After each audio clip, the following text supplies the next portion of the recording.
બોલી, જે હળવદમાં અત્યાચાર થયો છે, જે આજે પણ ખેડૂતો જેલમાં છે, અમારા કિસાન નેતા રાજુ કરપડા, અમારા કિસાન નેતા પ્રવીણભાઈ રામ જેલમાં છે, ત્યારે હળવદના ખેડૂતોને કહેવા માંગીએ છીએ, ખેડૂતો સાથે આમ આદમી પાર્ટી ઊભી છે. કોઈએ કોઈના પોલીસથી, કોઈના બાપથી ડરવાની નથી. આવનારા દિવસોમાં જરૂર પડશે તો ગાંધીનગરના વિધાનસભાના પણ ઘેરાવા થવાના છે. ત્યારે સાથીઓ, આ ભારતીય જનતા પાર્ટી એક ડરના માધ્યમથી, પોલીસના માધ્યમથી આપણા પર રાજ કરી રહી છે. એ ભારતીય જનતા પાર્ટીના નેતાઓને કેમ છું, જો તમારા પર તાકાત હોય, જો તમારા પર પાણી હોય, તો જેટલા પણ સરકારી કાર્યક્રમો થાય છે એ કાર્યક્રમમાં પોલીસનો સહારો લેવાનું બંધ કરો, એ કાર્યક્રમમાં અધિકારીનો સહારો લેવાનું બંધ કરો. આ જનતાને વચ્ચે જાઓ. આ જનતા ભાજપના નેતાઓને દોડાવીને નહીં મારશે તો આ ચૈતર વસાવા બીજા કોઈ ના. આવનારા દિવસોમાં એવા હશે કે આ ભારતીય જનતા પાર્ટીના પોલીસ વગર ગામમાં ઘૂસવા દેવામાં નહીં આવે. એટલો મોટો આક્રોશ જનતામાં છે. પોલીસના લીધે જનતા ડરે છે. ત્યારે સાથીઓ, આ ડર, આ ભય અને આ ભ્રષ્ટાચાર સામેની આ લડત અમે એટલે દૂરથી આજે તમારી વચ્ચે એટલા માટે ઉપસ્થિત થયા છે. આ લોકો સત્તામાં આવે છે એટલે એમને પેટનું પાણી નથી હલતું. આવનારા દિવસોમાં આમ આદમી પાર્ટીમાં હજારોની સંખ્યામાં જોડાઓ. આમ આદમી પાર્ટીમાં યુવાઓ, વડીલો, મહિલાઓ આવો. તાલુકા પંચાયત હશે, જિલ્લા પંચાયત હશે, નગરપાલિકાઓ હશે, આવનારી વિધાનસભા હશે.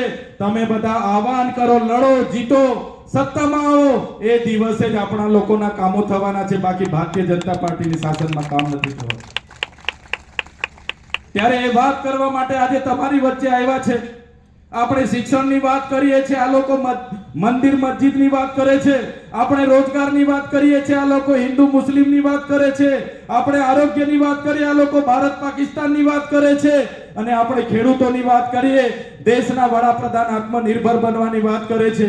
ત્યારે આમના શાસનમાં આજે એમની નીતિઓ એ પ્રકારની છે કે ખેડૂત દિવસે ને દિવસે ગરીબ બનતો જાય છે.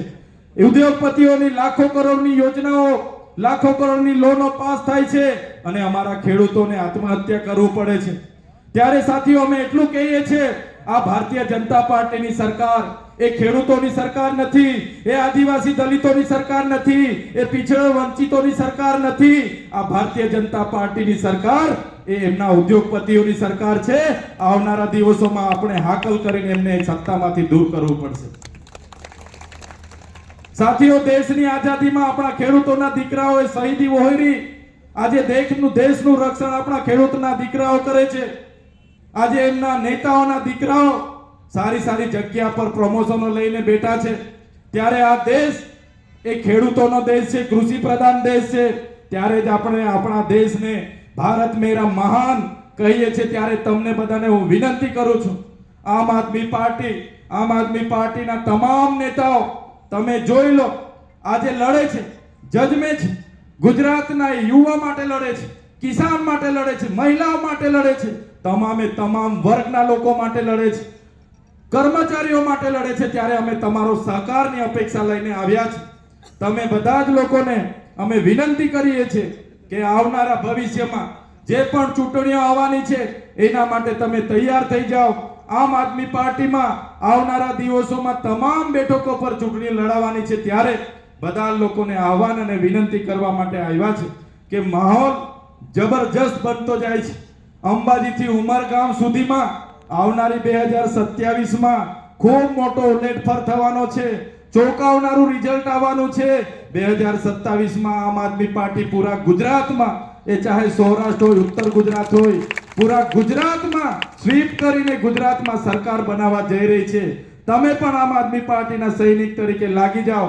એ જ વિનંતી સાથે આજના કાર્યક્રમનું આયોજન કરનારા તમામ લોકોનો હું ખૂબ આભાર માનું છું, અભિનંદન આપું છું. અમને બધાએ આમંત્રિત કર્યા, અમારું સ્વાગત કર્યું, સન્માન કર્યું અને અમને બધાને શાંતિથી તમે લોકોએ સાંભળ્યા છો. બધાનો હું ખૂબ આભાર માનીને વિનમું છું. ધન્યવાદ.